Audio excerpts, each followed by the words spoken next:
से सतनाम 2 अक्षर के मंत्र हैं। अब 2 अक्षर का दूसरा जो मंत्र है, इस सतनाम का प्रथम मंत्र, हम इसको त्रिकुटी पर अकाउंट होगा इसका हमारा।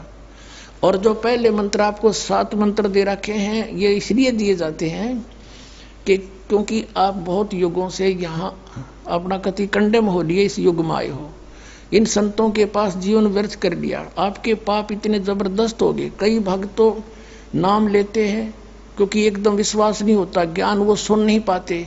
अगर पक्का विश्वास करके कि कबीर इज गॉड और आप आ जाओ, नाम ले लो, सब त्याग दो, मर्यादा सब पुरानी पूजाएं, गारंटी देता ये दास चाहे कति कैंसर के कैंसर का बाप हो, तुरंत ठीक हो जाएगा।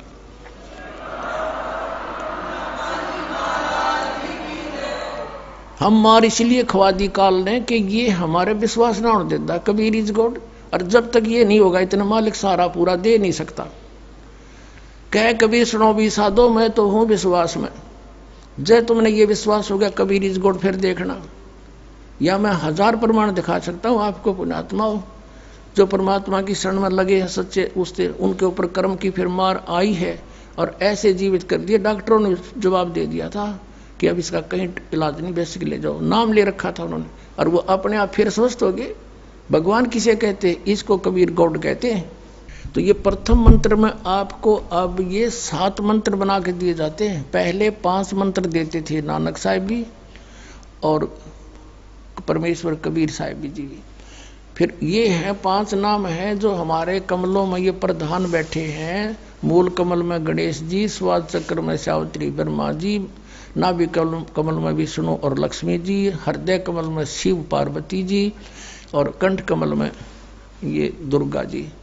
तो ये 7 नाम इसलिए देते हम कि मान लीजिए उपदेश ले लिया और ये प्रथम मंत्र एक बार मेरे मुख से भी सुन लिया, मालिक की स्तुति जैसे हम देते हैं, और फिर उसकी उस सुनने के बाद साथ साथ बोल लिया और फिर भी मृत्यु हो जाती है, तब मनुष्य जीवन गारंटीड है उस व्यक्ति को, ये गारंटी देता है। और यदि उसने जाप कर लिया कुछ दिन और विश्वास ठीक रहा तो वो स्वस्थ भी होगा, और इसकी इसी जीवन में आयु बढ़ती चली जाएगी, परमात्मा बढ़ाता चला जाएगा जब तक उसका मोक्ष नहीं होगा, इस जन्म में पार कर देगा आपको। तो इसलिए ये 7 मंत्र दिए जाते हैं। ये पहले वाला लास्ट वाला मंत्र आपको जन्म दिवाओगा तुरंत, मनुष्य जीवन का गारंटीड है, मृत्यु भी हो जाएगी। पुण्यात्मा इसलिए मान लीजिए किसी का कोई बीमार है, या 80% व्यक्ति दुखी आए हुए, और जो विश्वास कर लेता उनको गारंटीड बात पूछ लो, यहाँ लाखों बैठे होंगे, आ जाते हैं, सुनते रहना और सब स्वस्थ हो जाते हैं। तो ये वो परमात्मा है। तो इसलिए प्रथम मंत्र जो आपको दिए जाते हैं, इनमें ये 2 मंत्र अब कंपलसरी थे, पहले नहीं थे ये। तो इसलिए परमात्मा ने कंप्लीट कोर्स बना करके गरीबदास जी के माध्यम से हमारे तक पहुंचाया है। और जैसे आप जी किसी का कर, जैसे विदेश गए हो, स्वदेश आना है, वहाँ आपने कोई कारोबार शुरू कर रखा है, कोई फैक्ट्री वगैरह लगा रखी है, और आपका ठीक से काम चला नहीं, आपका बिजली का कनेक्शन कट गया, टेलीफोन कनेक्शन कट गया, पानी का कनेक्शन कट गया, गैस कनेक्शन कट गया, पैसे बने नहीं, तो आप कंडम हो गए। और वहाँ कोई ऐसा प्रभावशाली व्यक्ति आपको मिल जावे, सरकार को गारंटर बनाए कि भाई तुम इनका चालू करो कनेक्शन, मैं गारंटर बनता हूँ, और फिर उसको कहेगा भी जो पैसे तो देगा यही तेरे कर्जा उतारेगा, नहीं तो फिर काट दियो ना, देते की बात है। तो ऐसे ये दास आपका गारंटर बनता है और आपके सब कनेक्शन चालू करवाता है, लेकिन इनकी मजदूरी करके ये देने पड़ेंगे, तुमने कर्जा आप उतारना पड़ेगा। और परमात्मा जो है कुछ अपने कोटे से भी आपको पैसे देता, क्योंकि आप चला ही नहीं सकते अपनी फैक्ट्री को बगैर थोड़ा बहुत और सारा ना मिल रहा कहीं से, तो वो बगैर आपके वैसे सब्सिडी समझ लो ऐसे देता है। तो परमात्मा पहले आपको सब्सिडी देता है जिससे आप अपना काम चलाओ, और फिर डट कर भक्ति करो, मर्यादा में रहो, आप धनी हो जाओगे, बहुत शीघ्र धनी हो जाओगे। बहुत कीमत है इन मंत्रों की। इन भगवानों के जो 5 प्रधानों से आपने मुक्त होना है, त्रिकुटी पर जब जा सको हो उस समय पहुंच पाओगे जब इनसे आप अपना नो डू सर्टिफिकेट ले लोगे। अब ये मंत्र जो 2 मंत्र फर्स्ट और लास्ट है इन 7 मंत्रों में, इसके साथ मिलने से ये मंत्र जो प्रथम जाप आप करते हो, इनका ऋण मुक्त हो जाने के बाद भी कुछ आपकी कमाई यदि बचगी तो इन 2 मंत्रों के प्रभाव से ये कन्वर्ट हो जाएगी आपकी सतलोक चालन नालियां में, इनमें से बच भी गई तय। और फिर जब आप यहाँ से प्रस्थान करोगे तो आपका अकाउंट, अब ये कहते हैं राधा स्वामी धन धन सतगुरु वाले, ये जय गुरुदेव वाले कहते हैं हमारे गुरुजी तो कहते हैं हम तो सीधे त्रिकुटी से चलते हैं। यहाँ बताते हैं त्रिकुटी यहाँ नहीं है, त्रिकुटी इसके पीछे बैक में है, यहाँ पर जो नीचे से सारा ये तंत्र साथ मिला हुआ आता है, यहाँ है पीछे। ये कहते हैं हमने ना तो वेदों की आवश्यकता, ना किताबों किसी और, ना हम गीता को मानते, ये भी तो किसी ने लिखी है। और हम तो सीधे त्रिकुटी से प्रारंभ करते हैं अपना रास्ता, त्रिकुटी से, उसका किसी ने नहीं पता। ये सारे ऋषि महर्षि त्रिकुटी माथा मारा करते और उन्हें खक नहीं पाया आज तक।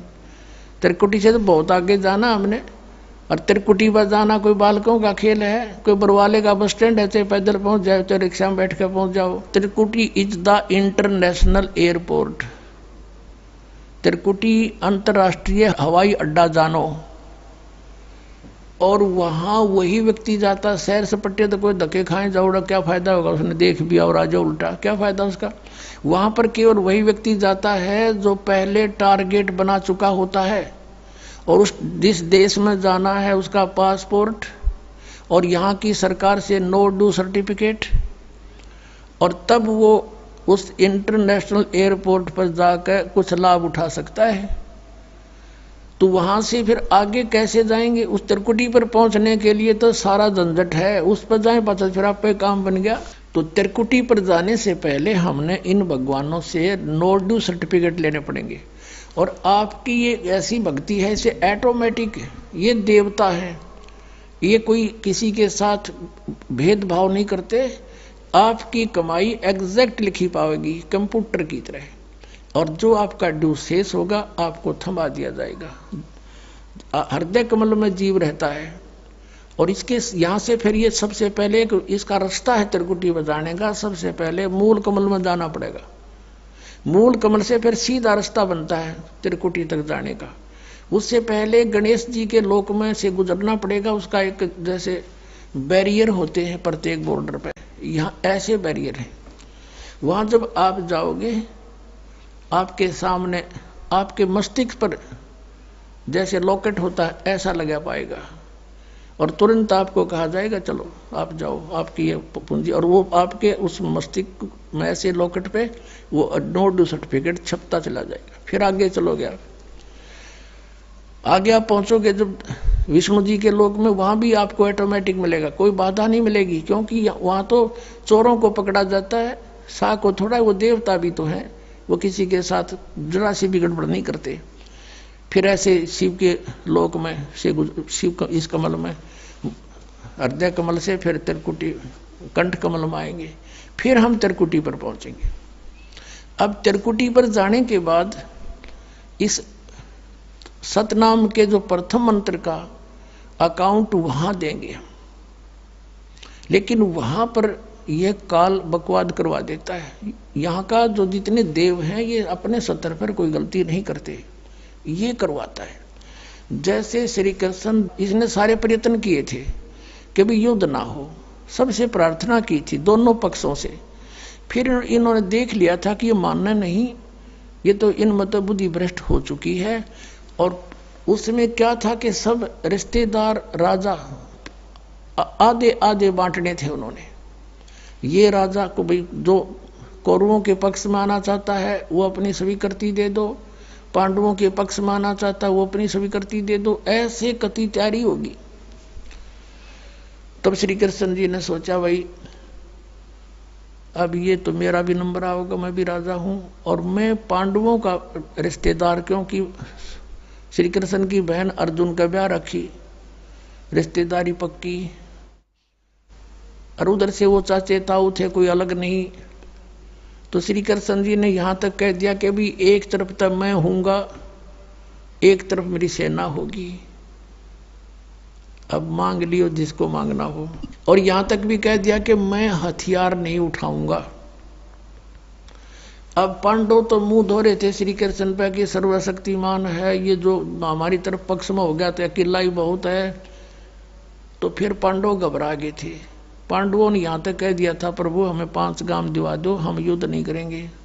वो नहीं मानना था, फिर भी छोड़ो इस बात को हम आगे लेंगे। तो फिर जब महाभारत का युद्ध हुआ, अब श्री कृष्ण ने हथियार उठाया, पहिया उठा लिया रथ का, उसको अपनी शक्ति से सुदर्शन चक्र बना दिया और उसने बहुत लाखों लोगों को काट डाला।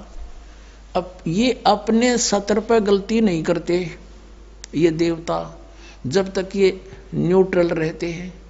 और जब इस काल ने इन पर प्रभाव किया, अंदर प्रवेश कर गया इसके काल, श्री कृष्ण के पाप को बनवा दिए इसके, और सुदर्शन चक्र उठवा दिया और जूठा बना दिया, वह प्रतिज्ञा भंग करवा दी। ऐसे ये त्रिकुटी पर जाकर चाल चाल है, यहां तक नहीं बोलता ये। अब वहां ये कोशिश करता है कि इसको यहां उलझा दूं। उससे पहले बहुत सी ऐसी बहुत से वहां पर त्रिकुटी तो एक बहुत बड़ा सांग है, बहुत बड़ा प्लेटफार्म है, और वहां पर कहीं पर डांस हो रहे हैं, कहीं पर दुकानें लगी हैं, औरतें खड़ी हैं नाच रही हैं, कोई अर्धनग्न शरीर में खड़ी हैं, और बहुत से वैसे सुंदर सुंदर खड़े हाथी सजे हुए।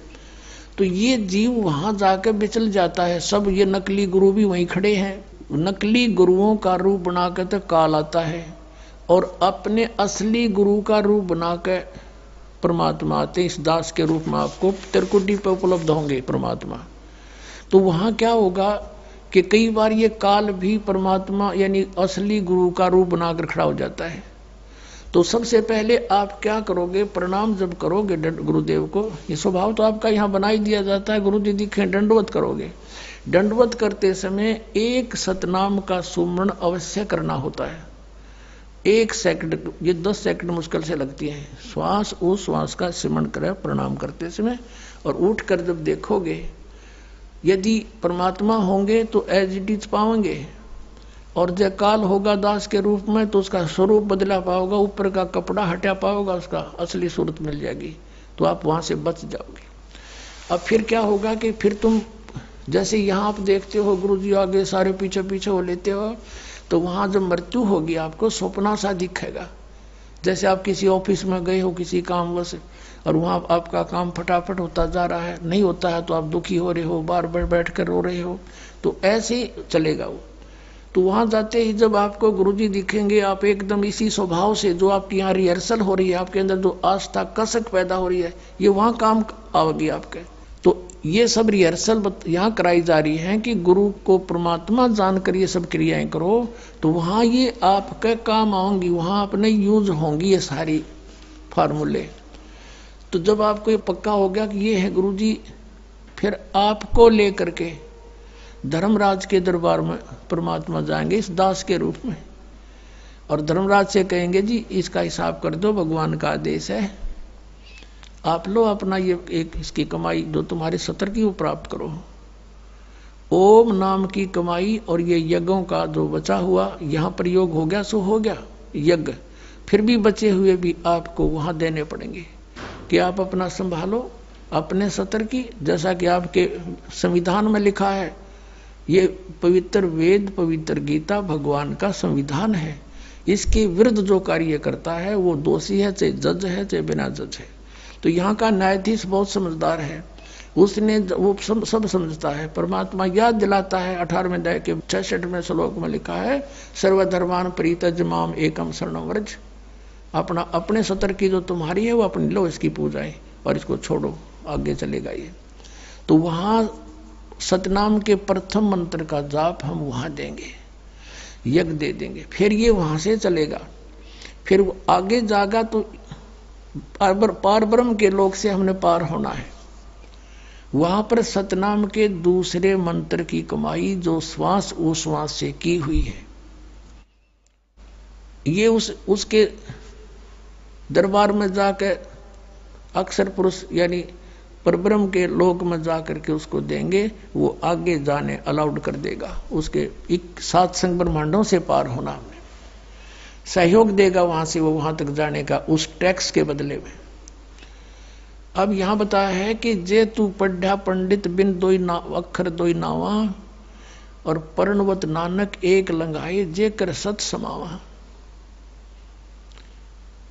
अब ये 2 अक्षर का नाम जो सतनाम है ये हमें भंवर गुफा तक पहुंचा देगा। भंवर गुफा है, जैसे अभी तक हमने 10 द्वार सुने थे, तो यहां परमात्मा ने गरीबदास साहिब जी के माध्यम से कहा है कि 12 मद मैल मठ बोरे बहुर ना दे धरे रे। वो तो 12वें द्वार को पार करके है वो मठ, वो स्थान, वो ठोड़ ठिकाना, फिर जहां जाने के बाद बहुर ना दे धरे रे, फिर दोबारा जन्म कभी नहीं होता। एक 10वां द्वार तो इस शरीर से निकलना है।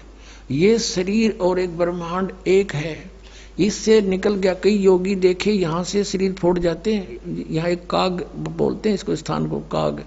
छोटे से बच्चे को आप देखोगे नरम नरम स्थान होता है, वो कई बार नीचे हो जाता है तो उसको एक देसी इलाज से ऊपर उठाते हैं हाथ से, तो इसको फोड़ के वो बाहर निकल जाते हैं। वो कहते हैं जिसकी मृत्यु यहाँ से हुई हो ना, उस योगी को कहा करते इसने ब्रह्मांड फोड़ दिया।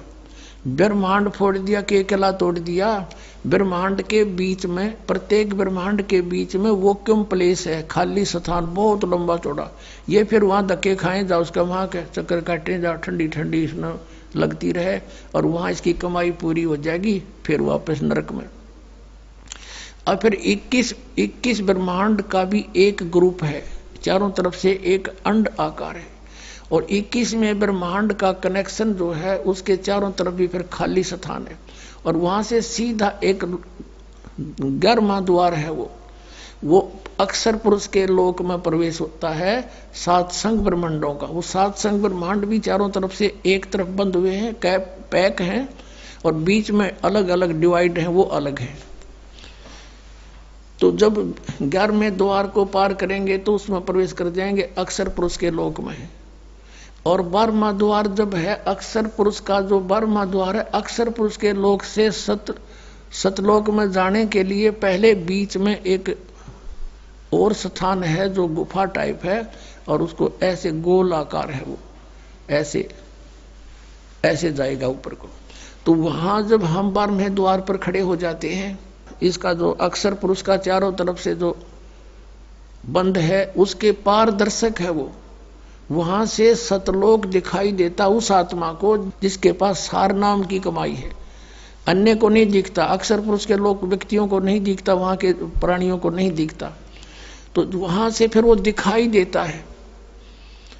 अब जैसे नानक साहब ने कहा कि एक छुड़ावे एक लखावे, यूं तो छुड़ाओगा कालते सतनाम का पहला मंत्र ओम, और वो जो दूसरा मंत्र है वो लखावेगा, वहां जाकर एंड पे बैठा देगा, और वहां से आपको सतलोक दिखाई देगा। पार नहीं हो सकते, सार नाम है जिसके पास, तो फिर वो आगे उस भंवर गुफा से पार करके और फिर आपको 12वां द्वार पार करके तब परमात्मा का वो मठ है, वो स्थान है, सतलोक है, जहां जाने के बाद साधक फिर लौट कर कभी संसार में नहीं आते।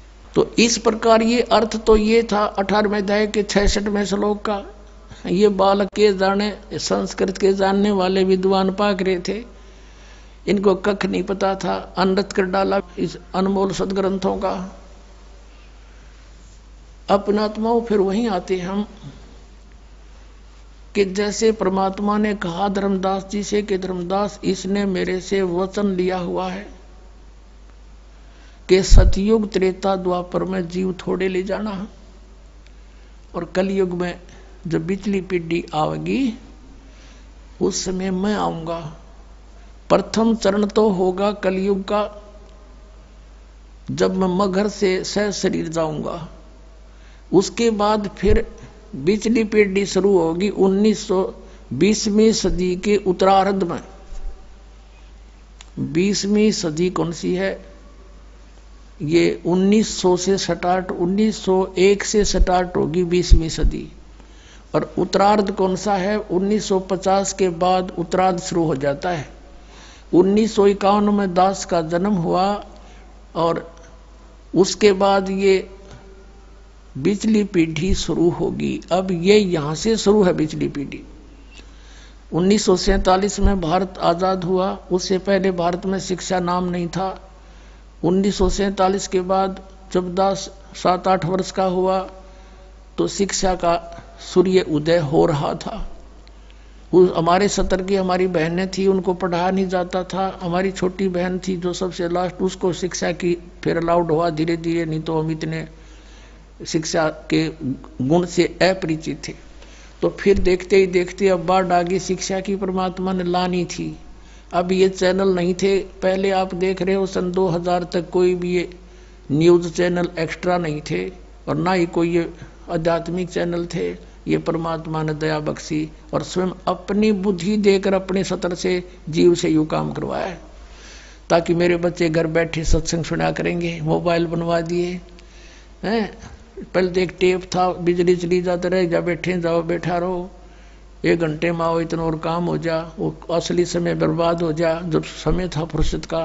तो ऐसी दया बख्श दी परमात्मा ने, जेब में डालो, कान में लगाओ और सुनते रहो और काम भी करते रहो, मंत्र जाप करते रहो। और ये शिक्षा ये परमाणु बम बनाने खातिर ना दी थी, ये नॉलेज इसलिए दिया था, ये तो अपने साथ खरीद ली इन्होंने परमाणु बम बना के। और क्या की खातिर? एक पृथ्वी के टुकड़े पर कट कट मर गई दुनिया, महाभारत हो गया, लाखों मर गई, या पृथ्वी यहीं रहेगी। यही एकड़ जमीन, ये किले जमीन आपको दिखाई देते हैं। अरबों खरबों व्यक्ति रजिस्ट्री करा करा लट्ठम लट्ठा होकर मर गए, यही नौके नो यहीं रह गए, वो चले गए कि तो कुत्ते गधे की योनी में। तो काहे के लिए मरे खप्पे यहाँ पर? तो अब प्रसंग आ गया कि जैसे सतयुग त्रेता द्वापर में ये वो प्राणी जन्म लेंगे जो ईब भक्ति से पार नहीं हो पाएंगे और कमाई इनकी खूब हो जाएगी किसी कारण से, और कुछ भी कारण बने उनका दुर्भाग्य उदय होगा, वो पार नहीं हो पाएंगे। लेकिन इतने दयालु है परमात्मा, अब फिर इतनी भक्ति करा दी इनकी, 3-4 युग तक ये खा पी लेंगे मर लेंगे, ये दुखी ना होंगे। अरे दुखी होंगे ये कलयुग में आके, इन फेर संभालूंगा, पार ना हो तो फिर अब अनमटी फेर है। अब देखो सतयुग में हम वैसे जिस सुख को सुख कहते हैं वो सुख नहीं है, लेकिन हम उसी को सुख मान रहे हैं। परमात्मा कहते हैं झूठे सुख को सुख कहे, ये मान रहा मनमोद, ये सकल जबीना काल का, कुछ मुख में कुछ गोद। अब सतयुग में जन्म होगा उन पुण्यात्माओं का जो अब भक्ति से मैच्योर कर दी जाएंगी और पार हों को ना। तो पहले ऊपर धक्के खाएंगे, कोई असंख्य युग में उसको पृथ्वी पर पटकेगा, कोई हजारों युगों में ऊपर घुमाता रहेगा, इसको कति चूस के सारे पुण्य बर्बाद करवा के फिर पृथ्वी पर पटक देगा।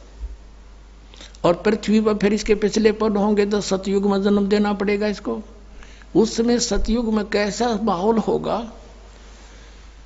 कि जैसे कलयुग के अंत में परमात्मा ने अपनी वाणी में सूक्ष्म वेद में लिखा है कि 20 वर्ष की आयु रह जाएगी पुरुष की, मनुष्य की, और 5 वर्ष की लड़की विवाह, यानी 5 वर्ष की लड़की के बालक होने लग जाएंगे, बच्चे उत्पन्न करेगी, और 1.5-2 फुट की आयु रह जाएगी मनुष्य की हाइट लास्ट में, एंड ऑफ द कलयुग। और सभी प्राणी बेल खोद कर आ करेंगे, मैल मूल नहीं बढ़ाओगे, भूकंप झटके तूफान इतनी जबरदस्त आ करेंगे को 2-3 फुट का भी स्ट्रक्चर बनाकर नहीं रह सकता, इतनी पीड़ा होगी इनको। और सब मांसाहारी हो जाएंगे, कृतघ्नी हो जाएंगे। तो फिर क्या होगा कि उस समय ये एक जो राजा हरिश्चंद्र हैं, ये सतयुग में जिन्होंने इतना तप साधना की थी और बड़े सत पर रुके रहे, वो स्वर्ग में हैं, उनको फिर 10वां अवतार बना के भेजेगा युकाल, उसके कर्म बिगड़वाण ने। उसकी बहुत लंबी तलवार होगी और उसका कद सबसे तगड़ा होगा, 7-8 फुट का होगा, और फिर सबको वो काटेगा जैसे परशुराम नक्षत्री काटे थे, क्योंकि वो तो ये मानने को नहीं, यहाँ का इलाज लास्ट में यही है इसके पास, सबको कत्लेआम करेगा, खत्म कर देगा। उस समय थोड़ी बहुत भी आस्था जिसकी मालिक में होगी उसने छोड़ देगा, जरा सी भी कोई थोड़ा सा भी डरने वाला होगा। फिर क्या होगा कि इतनी जबरदस्त वर्षा होगी पूरी पृथ्वी पर, जल ही जल हो जाएगा, और वो प्राणी ऊंचे स्थानों पर जाकर रहने लग जाएंगे, पहाड़ों पर। और जैसे परमात्मा लिखा है कि 3 हाथ अंश खींच लेत कलयुग धरती का, और उगय कोई ना बीज हाल कह जो पृथ्वी का। लास्ट के कलयुग के अंत में 3.5 हाथ का अर्थ है 3.5 फुट तक नीचे तक उपजाऊ अंश खत्म हो जाएगा पृथ्वी का। अब आप देख रहे हो खाद पर खाद ठोकने लग रहे, इसमें होगा क्या? कुछ दिनों में समाप्त हो जाएगा ये। लेकिन अब फिर मालिक कुछ दया बख्शेगा आपके ऊपर। अब यूं हजारों वर्षों तक सतयुग जैसा माहौल होगा और समय पर वर्षा होया करेगी और थोड़े में गुजारा होगा। अब हम पृथ्वी ने न्यू पाडन लग रहे हैं, कोठी बनावांगे, बंगले बनावांगे, न्यू करांगे, कार खरीदांगे, 1 किलो 20 खाद डाल दें, फिर हम खाने जोगे पैदा करेंगे दाने, घड़ी बकवाद नहीं बहावेगी, या फिर स्थिति ठीक होगी, बाग बगीचे लगेंगे, सुंदर माहौल बनेगा। देख लेना यहाँ पर फिर ऐसा ही बनेगा। कलयुग के अंत में वो फिर ये उपजाऊ तो है को नहीं और वर्षा हुआ नहीं, क्योंकि प्रदूषण बढ़ जाएगा।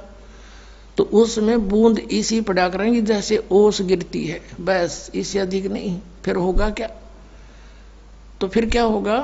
ये वर्षा जब होगी पानी हो जाएगा, जल पूरी पृथ्वी पे हजारों वर्षों तक खड़ा रहेगा। फिर वो धीरे धीरे सूखेगा और वो जमीन में सोख होगा। जमीन के अंदर का जो जहर है, जो अनुपजाऊ कर दिया जिसने, वो सारा ऊपर आओगा बाहर, वो ऊपर आकर वाष्प हो जाएगा।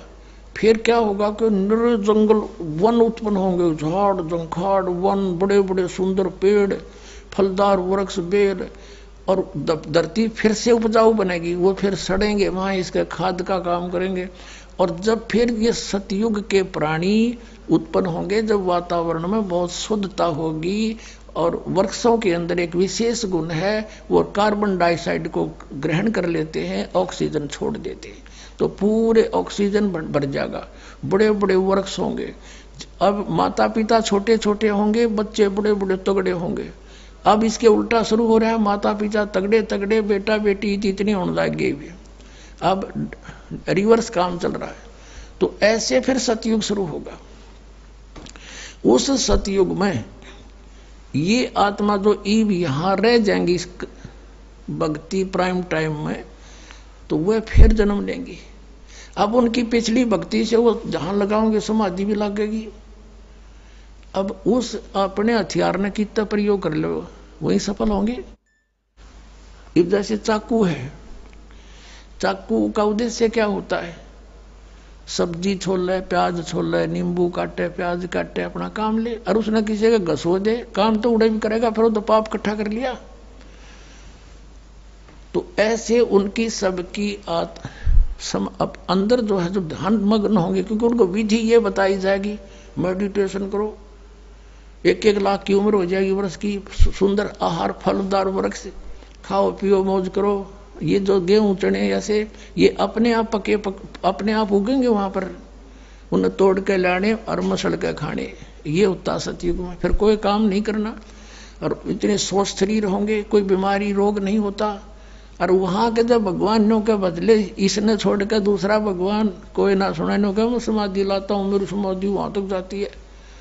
तो सतयुग त्रेता द्वापर तक इन्हीं अब के बिछड़े हुए बागियों के पुण्य फिर थोड़े बहुत चलते रहेंगे। ये सुने को ना भगवान की बात, और उसके कुछ पूर्व संस्कार से उनको लाभ होता रहेगा। वो सोचेंगे जो साधना मैं कर रहा हूं इसी से मुझे पुण्य हो रहा है, लाभ हो रहा है। और कलयुग में धर्मदास ये कति खाली हो लेंगे, बैटरी डाउन हो जाएगी इनकी, नरे पाप इकट्ठे होंगे, शास्त्र विधि साधना करेंगे। शास्त्र विधि अब देख लो, जब शास्त्र विधि के अनुसार एक भी किसी मजहब पंथ में भक्ति हो, नानक साहब जी सतनाम का जाप करते थे, पूरे सिख समाज को उसका पता नहीं, तो वो कैसे मोक्ष प्राप्त होगा उनको? ऐसे ही पूरे हिंदू समाज में इस मंत्र से जाप होना एक को भी नहीं पता, कोई एंडमेंट नाम देते हैं। ऐसे मुसलमान समाज में, ऐसे ईसाई समाज में देख लो। तो ये सब शास्त्र विधि त्याग का मनमानी पूजा करने से अब इनकी पुण्य कमाई तो बनी नहीं, आध्यात्मिक कमाई बनी नहीं, अन्य सिद्धि शादी आ गई, वो यहीं बर्बाद कर दी। तो अब इनका कुछ भी क्रिया काम नहीं करेगी, सब दुखी हो लेंगे। और जो साधना ये करते ये तो काम की थी कोई ना, पिछले प्रारब्ध दिन के अच्छे हैं नहीं तो सब पर कैर टूटेंगे, बट नेचुरल है। और जब ये दुखी होंगे तो भगवान की खोज में कोई संत के पास जाएंगे, कोई किसी पंथ के पास जाएंगे, कोई मंदिर में जाएंगे, कोई मस्जिद में जाएंगे। फिर वहां मैं अपने बच्चों को मिलूंगा किसी भी तरीके से और फिर उनको सतमार्ग बताऊंगा और मैं उपदेश दूंगा, वो लेते ठीक होने लग जाएंगे और वो फिर मुझे पहचान लेंगे और नकलियों गुरुओं की किताबें बन चुकी होंगी। जब मेरा संत जाएगा वो उनकी पोल पाड़ के और सबको सार्वजनिक कर देगा और मेरे बच्चे मुझे पहचान लेंगे और सतनाम जाप करके सार नाम लेकर मेरे पास न्यू आवेंगे। तब कलयुग तक इसको छुपा के रखना। इसलिए परमात्मा ने सतयुग त्रेता द्वापर में जानबूझकर फ्री छोड़ दिया था, खा लेने दे धक्के नोर। और अब देखना पुण्यात्माओं, नो जहाज के जहाज भर के जाएंगे सतलोक में। बोलो सतगुरुदेव।